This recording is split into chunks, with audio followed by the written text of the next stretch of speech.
خواتین کے اچھے ہونے کا اندازہ ان کی اولاد کی تربیت سے لگاؤ۔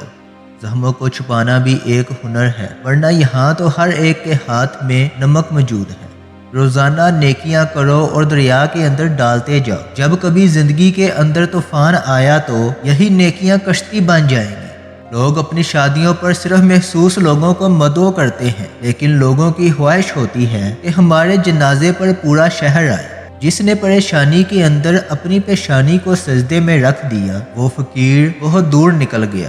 جو روزی روٹی انسان کا مقدر ہے، وہ اسے مل کر رہے گی۔ کوئی اسے گھٹا نہیں سکتا اور نہ ہی بڑھا سکتا ہے۔ دوسروں کے گناہوں کو گنتے رہنے سے بندہ پارسا کبھی بھی نہیں بن سکتا۔ ایک بڑی تعداد ایسے لوگوں کی بھی ہے جن کو سب کچھ سمجھ آتا ہے، بس کسی کے احساس کی سمجھ نہیں آتی۔ اپنے بڑوں کو بوجھ مت سمجھو، انہیں کبھی اکیلا مت چھوڑو۔ یاد رکھو، یہ وقت تمہارے اوپر بھی آتا ہے۔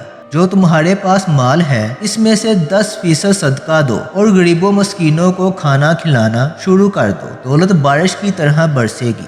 تمہارا اللہ پاک کی رضا میں راضی رہنا رب کریم کا تم پر راضی ہونے کا اشارہ ہے۔